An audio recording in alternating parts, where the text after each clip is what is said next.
ദൈവത്തിന് സ്തോത്രം. ഇന്നത്തെ വിഷയം സങ്കീർത്തനം 82 അധ്യായത്തിലെ നിങ്ങൾ ദേവന്മാർ ആകുന്നു എന്ന വചനം എന്താണ് അർത്ഥമാക്കുന്നത് എന്നുള്ള കാര്യമാണ്. ഇതിനായിട്ട് പല വചനങ്ങളും എടുത്തിട്ടുണ്ട്. ഇസ്രായേലിൽ ന്യായം വിധിക്കുന്നവരായിരുന്ന മനുഷ്യരെക്കുറിച്ചാണ് സങ്കീർത്തനം 82:6-7 എഴുതിയിരിക്കുന്നത്. പുതിയ നിയമത്തിൽ യോഹന്നാൻ 10:34 ഈ വചനം എടുത്തുകൊണ്ട് യേശു താൻ ദൈവപുത്രനാണെന്ന്, അതായത് ദൈവം തന്നെയാണെന്ന് പറയുന്നുണ്ട്. ഈ വചനം ഒന്ന് വായിക്കാം. സങ്കീർത്തനം 82: നിങ്ങൾ ദേവന്മാർ ആകുന്നു എന്നും നിങ്ങളൊക്കെയും അത്യുന്നതന്റെ പുത്രന്മാർ എന്ന് ഞാൻ പറഞ്ഞു. എങ്കിലും നിങ്ങൾ മനുഷ്യരെ പോലെ മരിക്കും, പ്രഭുക്കന്മാരിൽ ഒരുത്തനെ പോലെ പട്ടുപോകും. ഇസ്രായേലിൽ ഉണ്ടായിരുന്ന അന്നത്തെ മനുഷ്യരെ കുറിച്ചാണ് അസാഫ് ഈ സങ്കീർത്തനത്തിൽ പറയുന്നത്. പിന്നെ യേശുക്രിസ്തു പറഞ്ഞ് വായിച്ചു നോക്കാം.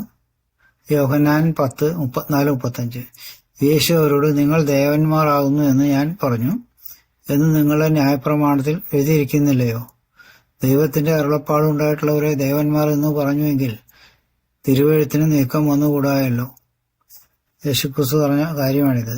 പിന്നെ ആസാഫ് ഇസ്രായേലിലെ വിധിക്കുന്നവരായിരുന്ന മനുഷ്യരെക്കുറിച്ച് ദേവന്മാർ, ദൈവങ്ങൾ എന്ന് പറയുമ്പോൾ ദൈവവും മനുഷ്യനുമായ യേശുവിന് ദൈവപുത്രൻ എന്ന വിശേഷണം പൂർണ്ണമായും യോഗ്യമാണെന്നാണ് അവിടുന്ന് പറയുന്നത്. സങ്കീർത്തനം 82:1 ദൈവം ദേവസഭയിൽ നിൽക്കുന്നു, അവൻ ദേവന്മാരുടെ ഇടയിൽ ന്യായം വിധിക്കുന്നു എന്ന വാക്യത്തിൽ നിന്നും ദേവസഭ ദൈവം വസിക്കുന്ന സ്വർഗത്തിലാണെന്ന് കാണുന്നു. ദേവസഭയിൽ ന്യായം വിധിക്കുക എന്നാൽ ദേവസഭ ആത്മാവിൽ സ്വർഗത്തിലാണെങ്കിലും ആ സഭയിലെ മനുഷ്യരായ അംഗങ്ങൾ ഭൂമിയിൽ, അതായത് ഇസ്രായേലിൽ ഉള്ള ദേവസന്തതികൾ, ദൈവത്തിന്റെ അരുളപ്പാടുണ്ടായിട്ടുള്ളവർ എന്ന് യോഹന്നാൻ 10:34 യേശു പറഞ്ഞത് പോലെ ആണെന്നാണ് അർത്ഥമാക്കുന്നത്. ഇത് തന്നെയാണ് പുതിയ നിയമത്തിൽ അപ്പസ്തോല പ്രവൃത്തികൾ 2:47 കർത്താവ് രക്ഷിക്കപ്പെടുന്നവരെ ദിനംപ്രതി സഭയോട് ചേർത്തുകൊണ്ടിരുന്നു എന്ന് പറയുന്നത്. അത് നോക്കാം.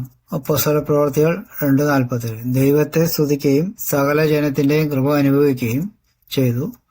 കർത്താവ് രക്ഷിക്കപ്പെടുന്നവരെ ദിനംപ്രതി സഭയോട് ചേർത്തുകൊണ്ടിരുന്നു. അപ്പൊ സഭ എന്ന് പറയുന്നത് സ്വർഗത്തിലാണ്. ആ സ്വർഗത്തിലെ സഭയിലേക്കാണ് ഭൂമിയില് രക്ഷിക്കപ്പെടുന്നതായിട്ടുള്ള ദൈവമക്കളെ കർത്താവ് ചേർക്കുന്നത് എന്നാണ് ഇവിടെ പറയുന്നത്.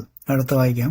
പഴയ നിയമത്തിൽ എസെക്കിയേൽ പ്രവാചകന്റെ പുസ്തകത്തിലെ 1 അധ്യായത്തിലെ ദേവമനുഷ്യരുടെ പ്രതീകങ്ങളായ 4 തലയുള്ള 4 ജീവികളും ഇത് തന്നെയാണ്. അതൊന്ന് നോക്കാം. എസെക്കിയേൽ 1 അധ്യായം 1 വാക്യം മുതലാണ് ഈ ജീവികളെ കുറിച്ച് പറയുന്നത്. 30-ാം ആണ്ട് 4-ാം മാസം 5-ാം തീയതി ഞാൻ ഗബാർ നദീ തീരത്ത് പ്രവാസികളുടെ ഇടയിൽ ഇരിക്കുമ്പോൾ സ്വർഗം തുറന്നു ഞാൻ ദിവ്യ ദർശനങ്ങളെ കണ്ടു. യെഹോയാക്കീൻ രാജാവിന്റെ പ്രവാസത്തിന്റെ 5-ാം ആണ്ടിൽ മേൽപ്പറഞ്ഞ മാസം 5-ാം തീയതി തന്നെ കൽദായ ദേശത്ത് ഗബാർ നദീതീരത്ത് വെച്ച് ബൂസിയുടെ മകൻ യെഹെസ്കേൽ പുരോഹിതന് യഹോവയുടെ അരുളപ്പാടുണ്ടായി. അവിടെ യഹോവയുടെ കൈയും അവന്റെ മേൽ വന്നു. ഞാൻ നോക്കിയപ്പോൾ വടക്കുന്നൊരു കൊടുങ്കാറ്റും വലിയൊരു മേഘവും പാളിക്കത്തുന്ന തീയും വരുന്നു കണ്ടു. അതിന് ചുറ്റും ഒരു പ്രകാശം, അതിന്റെ നടുവിൽ നിന്ന്, തീയുടെ നടുവിൽ നിന്ന് തന്നെ ശുക്ലസ്വർണം പോലെ ഒരു കാഴ്ചയുണ്ടായിരുന്നു. അതിന്റെ നടുവിൽ 4 ജീവികളുടെ സാദൃശ്യം കണ്ടു. അവയുടെ രൂപമോ അവയ്ക്ക് മനുഷ്യ സാദൃശ്യം ഉണ്ടായിരുന്നു. ഓരോന്നിനും 4 മുഖവും 4 ചിറകും ഉണ്ടായിരുന്നു. അവയുടെ കാൽ ചുവള്ളതും കാലടി കാളക്കിടാവിന്റെ കുളമ്പ് പോലെയും ആയിരുന്നു. മിനുക്കിയ താമ്രം പോലെ അവ മിന്നിക്കൊണ്ടിരുന്നു. ഇതാണ് ഈ എസെക്കിയേൽ പ്രവാചകൻ 4 ജീവികളെ കുറിച്ച് കണ്ട ദർശനം എന്ന് പറയുന്നത്. ഇനി അടുത്ത വായിക്കാം. പുതിയ നിയമത്തിൽ വെളിപ്പാട് പുസ്തകം 4-ാം അധ്യായത്തിലും 5-ാം അധ്യായത്തിലും കാണുന്ന 4 ജീവികളും പുതിയ നിയമത്തിലെ ദേവസഭയിലെ മനുഷ്യരുടെ പ്രതീകങ്ങളാണ്. നേരത്തെ കണ്ടതും ഭൂമിയിലുള്ള ദൈവമക്കളുടെ പ്രതീകങ്ങളാണ്. വെളിപ്പാട് പുസ്തകത്തിൽ കാണുന്നു അത് തന്നെയാണ്. കൂടുതൽ വിവരങ്ങൾക്കായി ഫേസ്ബുക്ക് ഫയൽ നമ്പർ 49-103 അല്ലെങ്കിൽ വീഡിയോ നമ്പർ 111 കാണുക. ഇതിലൊക്കെ ഡീറ്റെയിൽ ആയിട്ട് പറഞ്ഞിട്ടുണ്ട്. അതായത് ആത്മീയ സഭ പഴയ നിയമത്തിലായാലും പുതിയ നിയമത്തിലായാലും സ്വർഗത്തിൽ തന്നെയാണ് എന്ന് ചുരുക്കം.